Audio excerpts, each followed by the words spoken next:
Good afternoon. Since the previous meeting of the Monetary Policy Committee, the inflation outlook has been dominated by the further decline in international oil prices from around $75 per barrel in late November to the current level of around $46 per barrel. The domestic petrol prices declined by almost 2 rands per litre over the period and over 3 rands per litre since August, and a further sizable decrease is expected in February.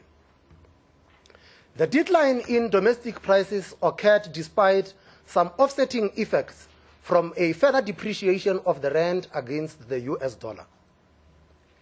The near-term inflation outlook has therefore changed significantly, but the favorable impact of these developments on both inflation and growth in the longer term will depend on the persistence of the oil price decline.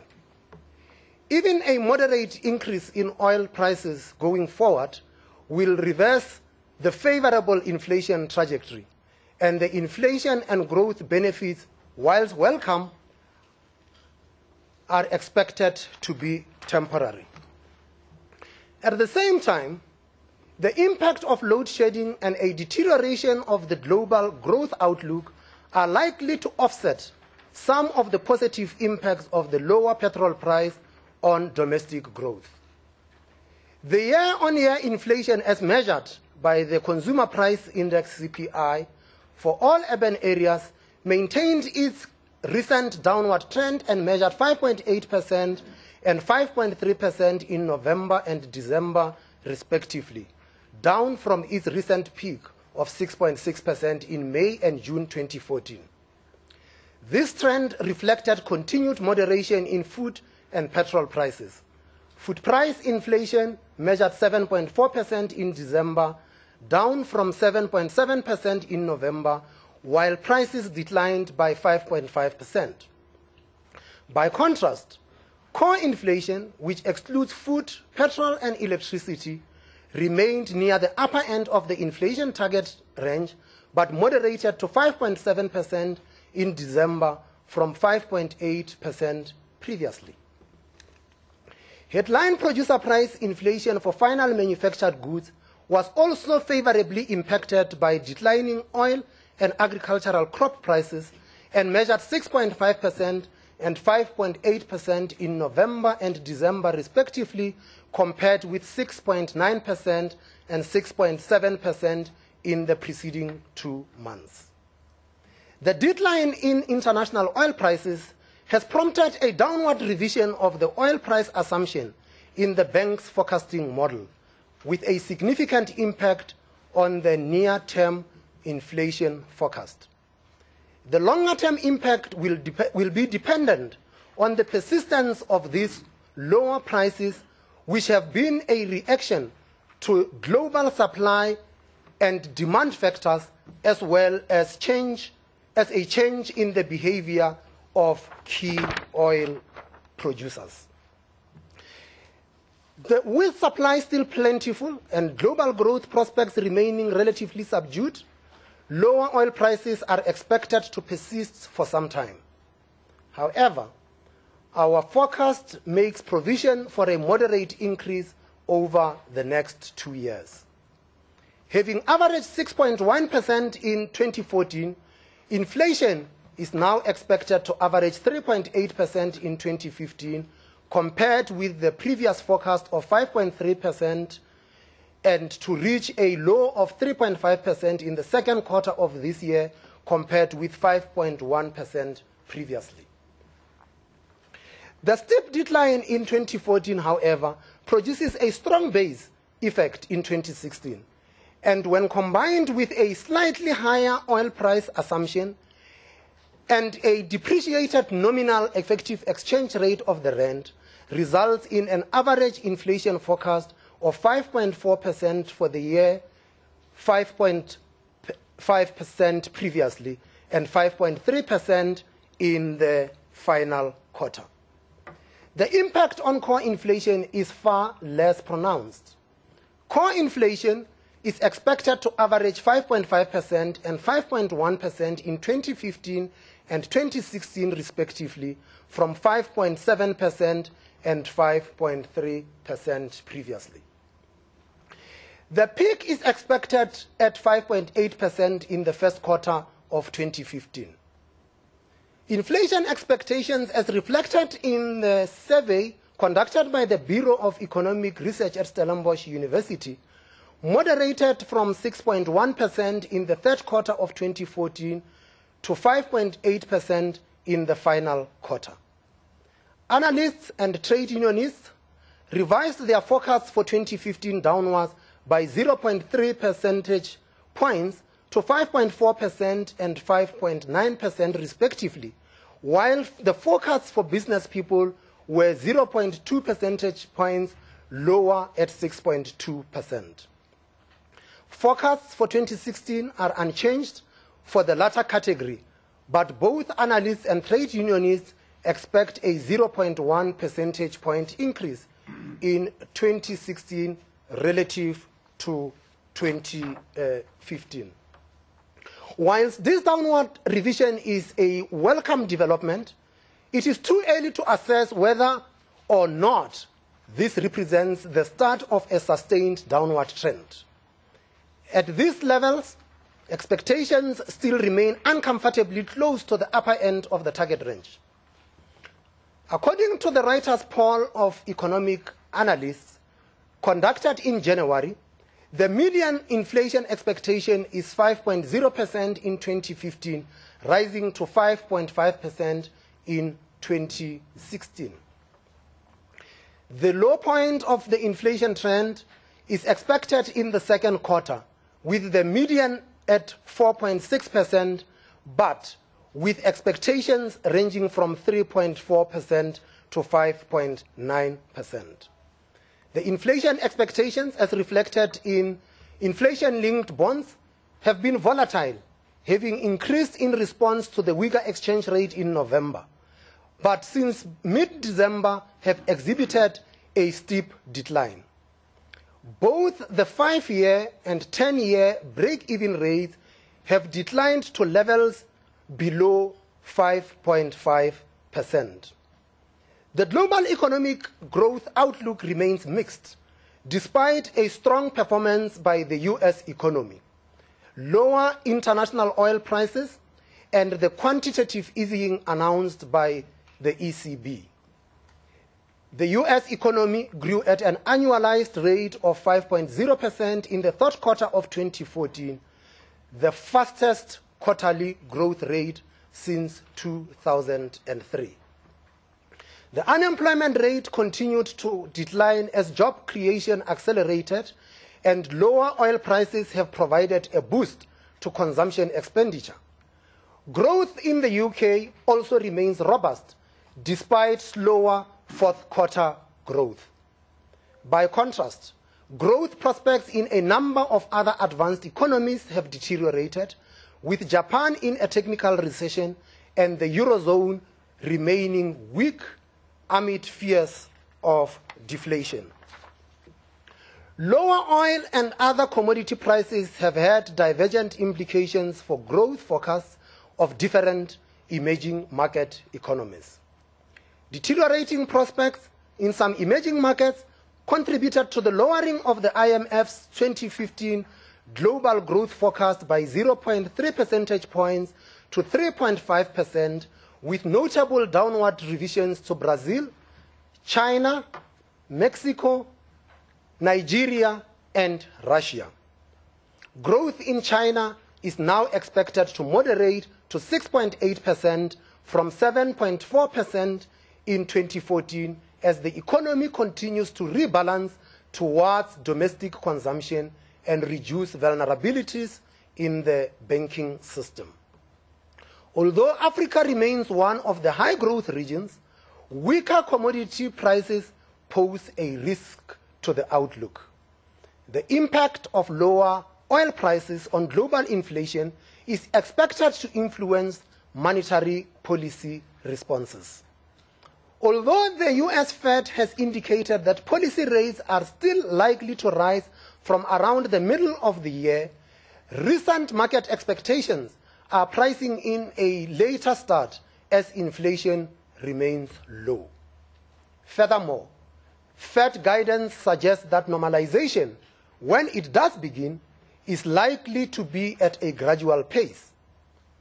Whereas the UK had been expected to be the first of the advanced economies to begin raising policy rates in the first half of this year, the lower expected inflation trajectory has changed expectations to later in 2015 or 2016. Whilst the UK and the US contemplate monetary tightening, the ECB has embarked on open-ended quantitative easing amid risks of deflation, and the slowdown in Japan is also expected to result in a resumption of asset purchases. Since the previous meeting of the MPC, monetary policy rates have been lowered in Canada, China, Denmark, Egypt, India, Norway, Switzerland, and Turkey, while policy has been tightened in Brazil, Nigeria, and Russia. Global foreign exchange market volatility increased in recent weeks in anticipation of quantitative easing by the ECB, possible risks to the euro from the Greek elections, the ending of the Swiss franc floor against the euro, and changing expectations regarding the timing and pace of US monetary policy normalization. Since the previous MPC meeting, the euro depreciated by about 10% against the US dollar. Over the same period, the rand depreciated by 5% against the US dollar and by 1.5% against the pound sterling, but appreciated by about 6% against the euro. Given the relatively high weight of the euro in the trade-weighted index, the nominal effective exchange rate of the rand depreciated by 0.6%. Market perceptions of a possible delay in US normalization, coupled with the ECB action, has changed normal market risk sentiment and improved the near-term prospects for capital flows to emerging markets. This follows a generalized sell-off in December. These flows are likely to be highly volatile and expected to be more discriminating than in the past. The spillover effects of the ECB quantitative easing on the rand are therefore not expected to be as pronounced as was the case with the US quantitative easing. Capital flows to South Africa have been in line with these global developments. During December, non-resident net sales of bonds and equities amounted to 17.9 billion rands and 8.2 billion rands respectively. This trend reversed in late December as portfolio flows to emerging markets resumed, and in the first 3 weeks of January, non-residents were net purchasers of bonds to the value of 5.8 billion rands, whilst net equity sales amounted to 1.5 billion rands. The rand has also been affected by domestic factors, including the disappointing domestic growth and current account deficit outcomes, as well as a resumption of load shedding by Eskom. The rand is expected to remain sensitive to developments on the current account of the balance of payments, which measured 6.0% of GDP in the third quarter of 2014. Non-oil commodity prices have been on a declining trend since around 2011, so the recent decline in the oil price represents a positive terms of trade shock that could have a favorable impact on the current account. However, this effect is expected to be limited, in part due to the possible constraining effects of load shedding on exports. the domestic economic outlook remains subdued. Despite an expected growth acceleration in the fourth quarter of 2014, following an annualized growth rate of 1.4% in the previous quarter, growth for 2014 is expected to average 1.4%, with at least 1 percentage point lost to work stoppages. The bank's forecast for growth in 2015 has been revised down from 2.5% to 2.2%, and that for 2016 from 2.9% to 2.4%. This forecast attempts to take account of electricity supply disruptions, which more than offset the positive growth impact of lower oil prices. The bank's composite business cycle indicator has followed a moderate downward trend in the past months, confirming the subdued outlook. More positively, the RMB BER Business Confidence Index returned to positive levels for the first time since the first quarter of 2013, when it increased by 5 points to 51 index points in the fourth quarter of 2014.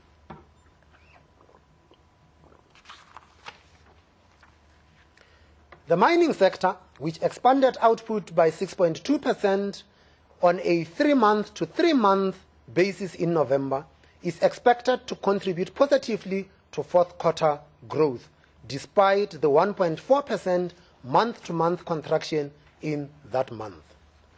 Nevertheless, platinum output still remains below pre-strike levels, and the sector is likely to face headwinds in 2015 from lower commodity prices and electricity supply uncertainty.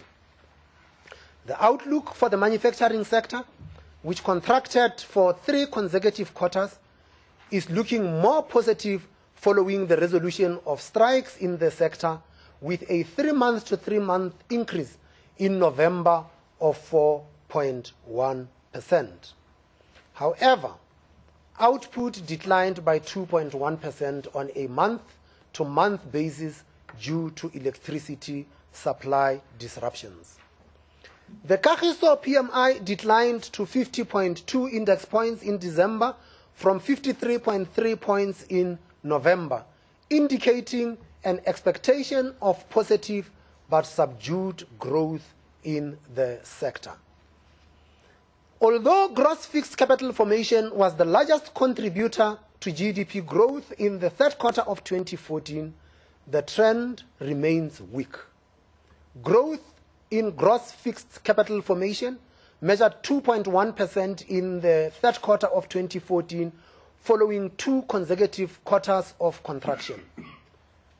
Whilst the private sector investment reversed its negative trend in the previous 2 quarters at 0.7%, it remains extremely low. The weak growth and investment trends are reflected in the slow rate of formal sector employment creation. According to the quarterly employment survey of Statistics South Africa, employment levels decreased by 5.9% on a seasonally adjusted basis in the third quarter of 2014, mainly due to the termination of temporary employment contracts related to the general elections in the second quarter. This contributed to the annualized 20.8% decline in public sector employment, while private sector employment over the quarter increased by 0.1% or 2,000 jobs. Compared with a year ago, employment increased by 1.0%, predominantly in the public sector. Growth in real final consumption expenditure by households remains weak, despite a slight acceleration in the third quarter of 2014 to 1.3% from 1.1% in the previous quarter. However, expenditure on durable goods increased at an annualized rate of 6.2% and reflected in stronger new vehicle sales. Retail trade sales improved in November with a month-to-month increase of 1.5% and year-on-year by 2.6%. Consumption expenditure is expected to get some boost from lower petrol prices. Consumer confidence, while still relatively low, also showed a slight improvement in the fourth quarter of 2014, having increased to a level of 0 from the previous level of -1. Trends in bank credit extension to the private sector continue to reflect tight conditions for households, whilst credit to the corporate sector remains buoyant. Growth over 12 months in total loans and advances to the private sector measured 8.7% in November. However, growth in loans to households, which has been steadily declining over the year, reached a low of 3.6% in November, whilst that to the corporate sector recorded 15.2%. Growth in general loans to the private sector, mainly unsecured lending, remains weak, despite an increase to 2.9% in November. Growth in installment sale credit and leasing finance moderated further to 6.1%, whilst mortgage advances continued to grow below 3% in line with subdued housing market.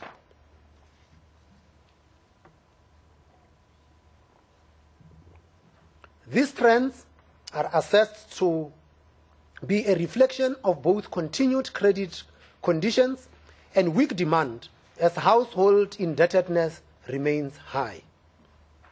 Wage settlements indicate a continuation of above-inflation wage and salary increases. According to Stats South Africa data, nominal remuneration per worker in the formal non-agricultural sector increased at a year-on-year rate of 6.9% in the third quarter of 2014. With labor productivity growth of 0.3%, growth in nominal unit labor costs amounted to 6.7% in the third quarter. According to Andrew Levy employment publications, the average settlement rate in collective bargaining agreements amounted to 8.1% in 2014 compared with 7.9% in 2013.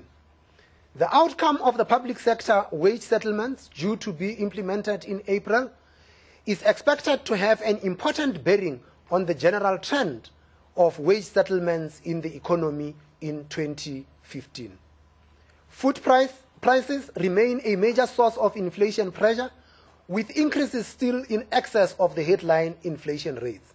However, the moderation observed in recent months is expected to continue despite the reversal of the downward trend in manufactured food prices at the producer level since October.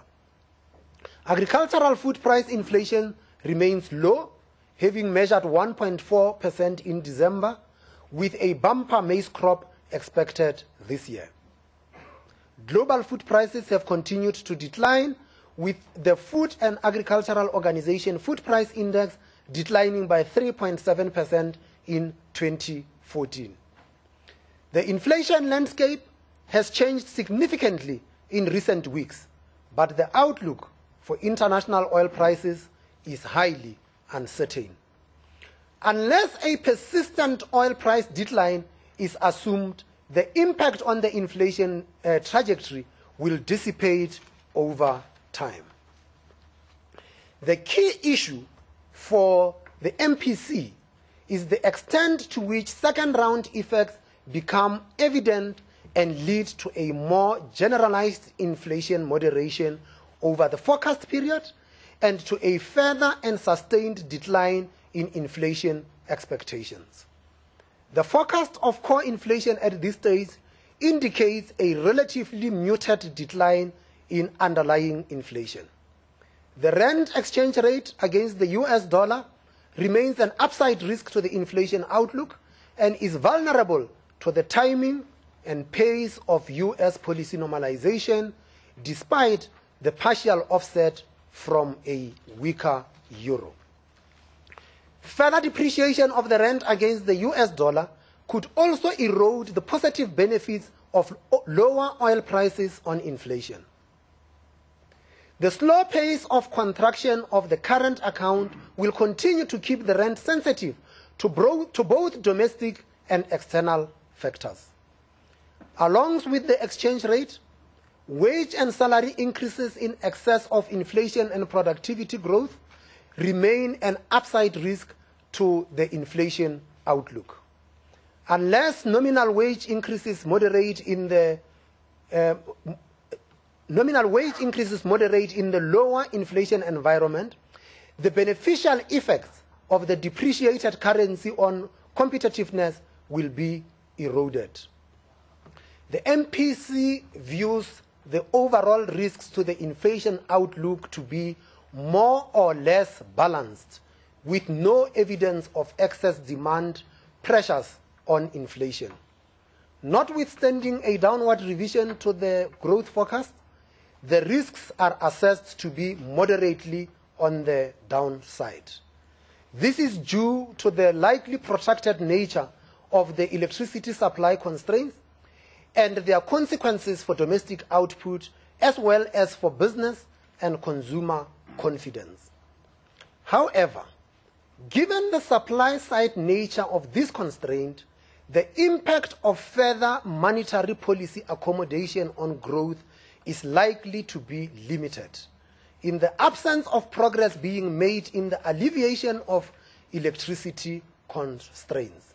In addition, the implementation of structural reforms is necessary to raise potential growth. For some time, we have emphasized that we are in a process of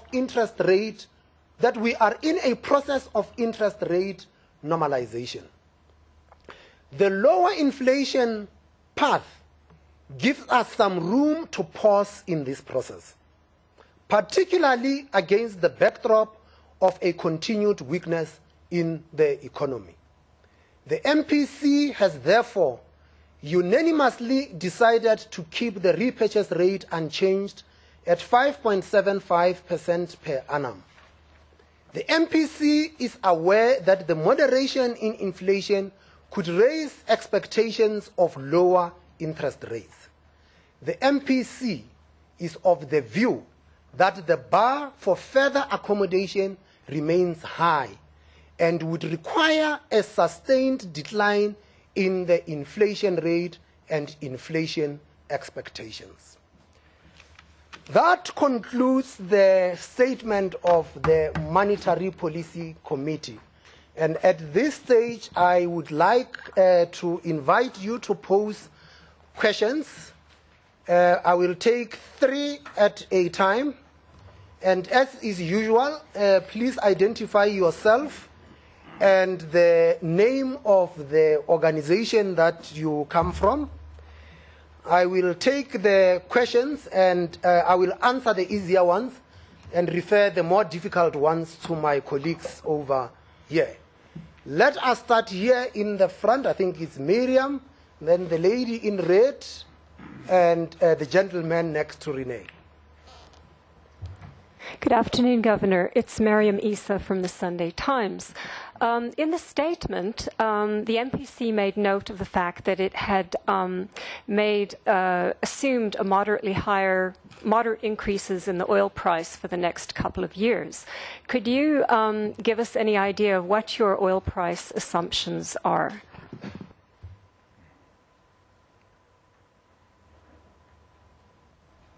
The lady in red. Governor, Amogelang Mbata from Bloomberg News. For how long or until when does the MPC expect CPI to stay within the target band?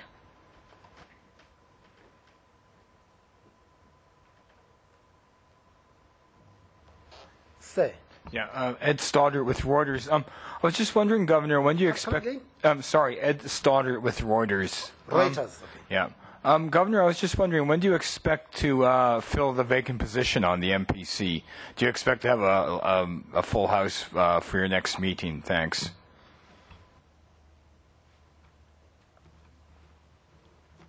Okay, let's start with you, Ed. Once we have concluded the business of the MPC, we will come to that one because it was not the subject of the deliberations of the MPC. Miriam, what are our oil price assumptions? Well, so far we have not been disclosing our assumptions as in previous meetings.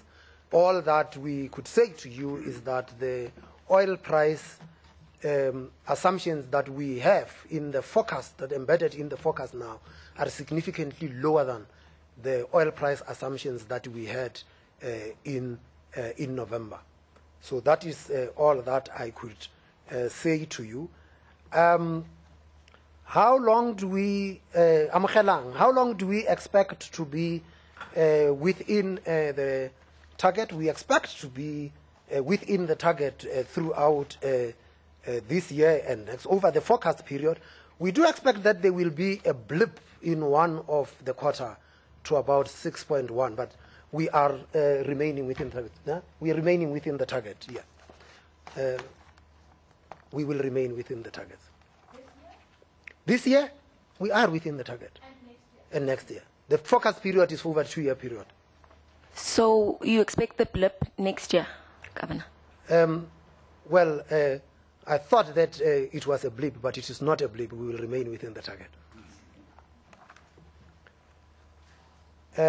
Next three, ma'am. Afternoon, Governor Ntakis Mashanganyi with Business Day. In this statement, you say that any further accommodation would require a sustained decline of inflation rate and inflation expectations. To sort of what levels would you expect it to decline to, and what is a sustained period? Over how many months would you be comfortable that we're still going to be accommodative? Thanks. Yes. So you have mentioned which one do you expect to be sustained in what? So over how many months would you say inflation, you just said now it's expected to be within the target band for the whole of this year. So if you say sustained, is that an indication that monetary policy will be accommodative for the rest of the year, or just trying to find out at sort of what levels would the MPC say inflation has been low for a sustained period and therefore accommodative policy? Okay. Renee. Thank you, Governor. It's Renee Volgra from Bloomberg. So I would just like to know, in December, the beginning of December, you said in a speech that the banks remains in a gradual rate tightening cycle. And you spoke about the normalization process today and the fact that you can pause with that. But, I mean, is it safe to say that the bank is not in a rate tightening cycle anymore, or are you still in that cycle? You know, a cycle goes in around, you know. Webcast. Question from Peter Montalto. Can you please elaborate a little more on the skew in risks around core inflation that you see from domestic as well as oil factors? And what does this mean for the SARB continuing or not its pause in this normalization hiking cycle? Ntakis, we have said that we expect inflation to remain within the target. And we expect that it must be sustained. As we indicate in the statement that there are risks to this outlook, and the outlook in particular for oil and the exchange rate are uncertain, we have a forecast that is based on what we see at the moment with respect to those two risks and the rest and a host of other factors, including unit labor costs and so forth. Whilst inflation has declined significantly to 5.3%, inflation expectations remain anchored towards the upper end of the target band. Understandably, this reading was done in 2014. we would like to see a further reading to see what this thing actually means, or further readings to see what this thing means. What we do know is that prices are very quick to adjust upwards, but they are very sticky downwards. There are lots of prices in the economy which adjust almost instantly when the oil price and the exchange rate depreciate, but when you see a correction in those two variables, that the prices are sticky downwards. So we would like to see, remember that even with this outlook where we expect that we will remain within target, there are risks to that outlook. We said that, Rene, that we are on a gradual tightening cycle, and now we're saying that we are continuing on a process of monetary policy normalization. For you to tighten the monetary policy stand, you can adjust the nominal rates, which will make money expensive, and thus you are on the tightening cycle. Or inflation could decline and do the tightening for you. What we have seen now is that inflation has declined not just now, but also over our forecast period, which means that the real rate is tighter than at the time of the previous MPC. So the tightening has not been done by us in the MPC. It has been done by the inflation outcome and the inflation outlook. Peter, the skew of risks in the core, maybe let me just underscore this, Peter. We are not targeting core. We are targeting headline inflation. We watch core to the extent that it gives us an indication of whether there are generalized price pressures in the economy. In previous MPC meetings, core had been well behaved, and there was a time when we had headline inflation being higher than core. And you have now had the situation reversed as a result of this positive oil price shock that we have actually had. So for us, we are watching core as an indicator, not because we are targeting core. You will find that in the statement we make reference to the fact that in spite of all these things that we are seeing with the oil price and food prices coming down over the forecast period, what we are actually seeing is that the adjustment in core is pretty muted, even if it comes down. So that would be our take. But gentlemen, do you have anything to add? No? Shall we take... Just maybe to reiterate the point that I think we made previously, that there is a need to be consistent in terms of how we treat initial price effects and second round effects. So whether it's on the way up or down, we will deal with the issue of second round impacts in a similar way. Shall we take the next three? Miriam. Thank you. The statement, the last bit of the statement, if I remember correctly, said that the bar to further monetary accommodation was high. Now, is there any plausible scenario under which you could envisage the next move in interest rates being downwards?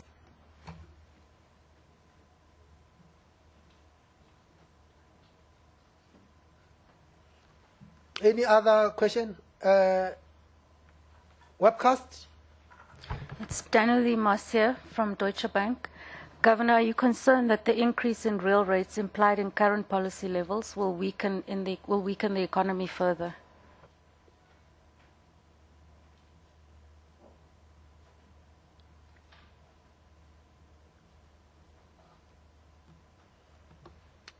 Renee?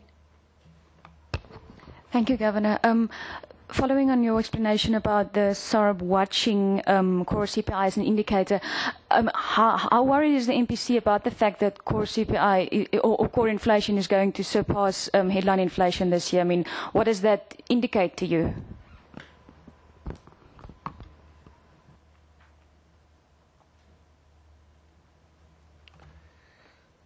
Miriam, the statement is very clear that a room for further accommodation depends on a very high bar, and you are asking whether there would be a room for a cut. I invite you to attend the next press conference and the one after that, and then you will know whether there is a cut or not. Dana Lee, the real rates, whether they would weaken the economy, we still believe that the monetary policy stance is very accommodative. And to the extent that real rates are rising because inflation is declining, we do not see how that chokes growth. Let us not forget that lower inflation is good for working people, it is good for the poor, because those are the people who cannot protect themselves against the rising prices. Rene, are we concerned that core is going to surpass headline inflation? It has already surpassed headline inflation. The question is going to be, what does that tell us? But before we get to that, let us go back to when core was way below headline inflation. What was that telling us? What that was telling us was that there were no inflationary pressures that are building outside of energy, electricity, and petrol. And what does it tell us now that it is higher than these things? Two things. Firstly, it is not because core is accelerating that it is now higher than headline inflation. It is because headline inflation has declined so fast that core is higher than headline inflation. Our forecast still shows that core moderates, even if it remains on the high side, it moderates and it's still within the inflation target band anyway. Does anyone want to add anything to these numbers? Brian? On the question of the real interest rate that came through the webcast, I think the other issue there is whether you look at real interest rates in terms of the contemporaneous inflation or the expected inflation. If you deflate the nominal interest rate by the expected inflation, and we are seeing some sort of reversion of inflation to higher levels from the very low levels early on this year, we do see that that real rates are not as low as implied by if you deflate by the current inflation rate. The alternative then, if we did look at it that way, it would then mean that if we had to offset every increase in real rates on that measure, would mean quite a bit of volatility in the nominal rate. That we'd have to reduce the nominal rate and then raise it as our inflation trajectory increased. So our view was that we'd rather have a greater stability in the nominal rate than to adjust to every change in the implied real rate. Any other questions? Sapo. Good afternoon, Governor. There's a concern of deflation elsewhere. Just wondering, as the Reserve Bank, obviously our interest rate is still high comparatively, but is this a concern? Is it a concern here? Okay.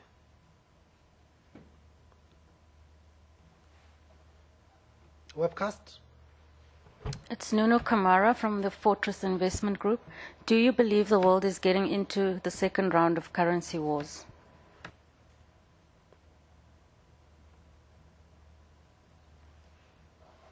Any other question? Is that the last one? Hillary, why are you hiding? Go ahead.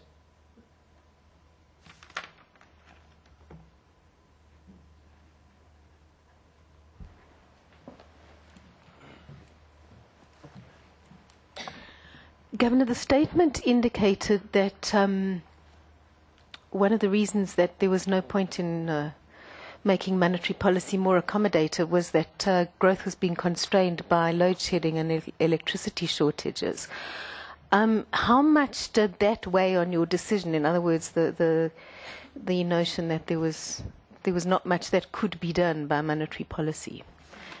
And so that's my first question. And number two, what could be done about growth?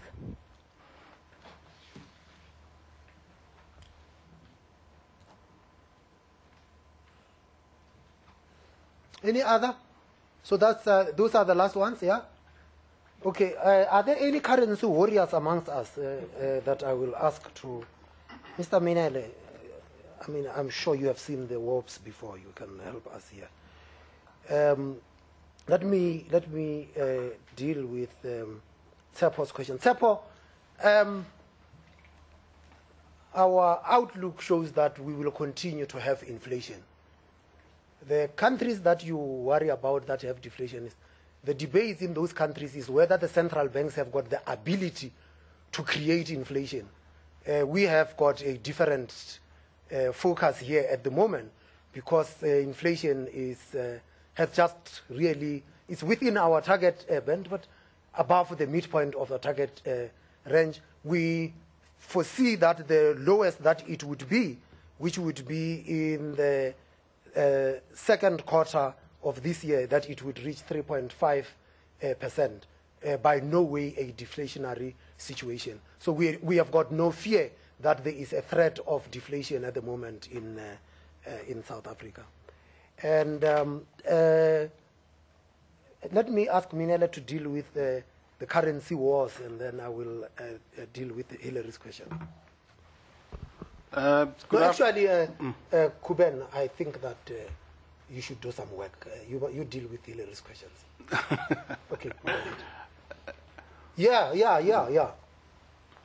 Right. Nuno, thank you very much for an interesting and difficult question. I can first and foremost indicate that certainly the South African Reserve Bank is not participating in any war, any currency war, but I would imagine that most central banks will continue to concern themselves primarily with managing inflation, and that some of the decisions and the stances that are being adopted will have byproducts that will affect relationships as far as exchange rates are concerned, but I doubt that people would go out there specifically wishing to sort of declare currency wars on others. And certainly as far as the countries that find themselves in the G20, they have repeatedly expressed as part of the communiques that they commit themselves to not engage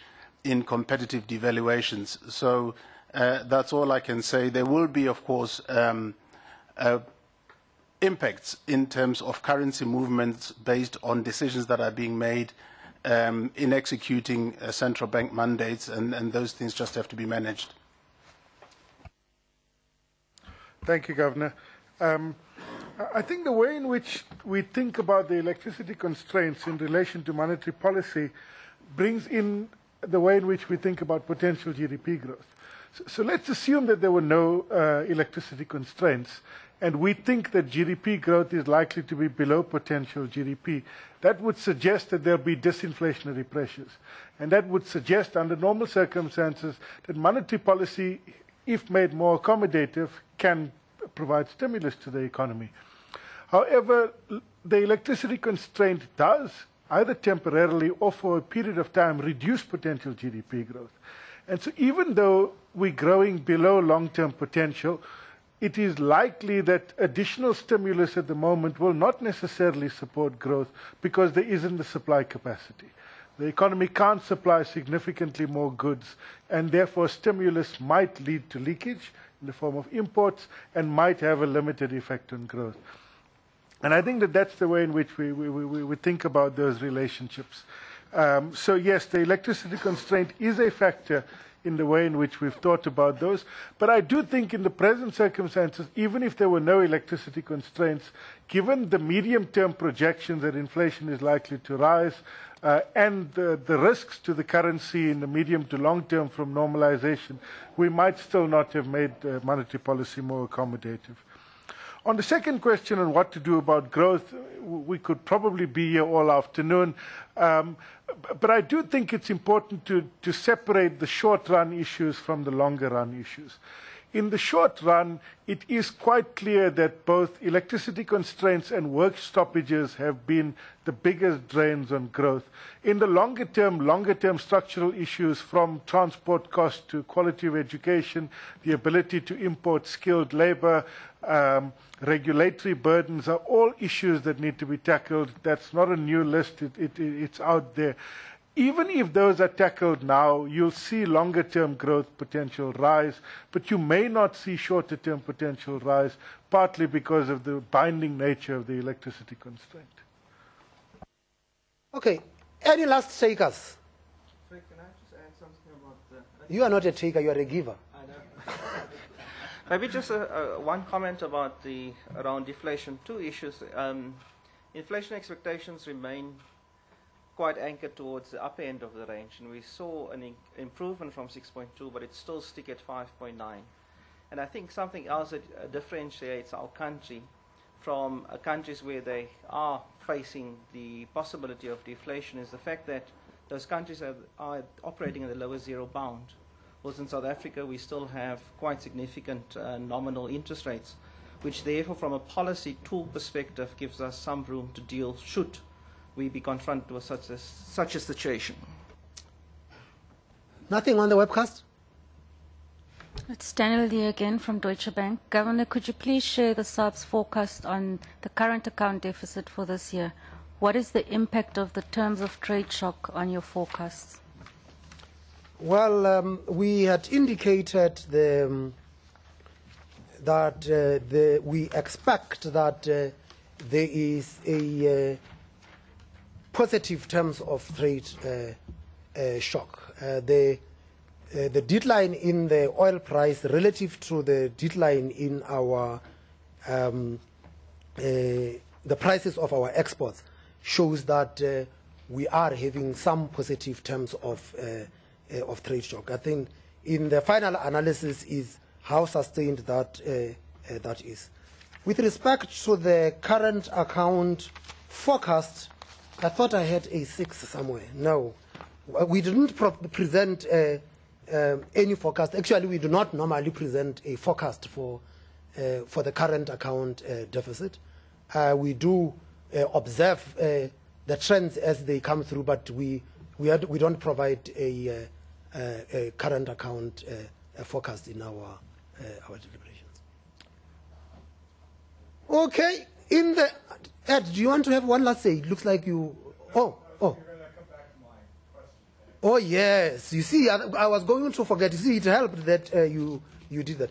There is a process to fill the position of a deputy governor. These processes do take some time, but I am confident that the president, after following the process prescribed in the sub-act, will make a decision, and that the public will then be informed accordingly when that takes place.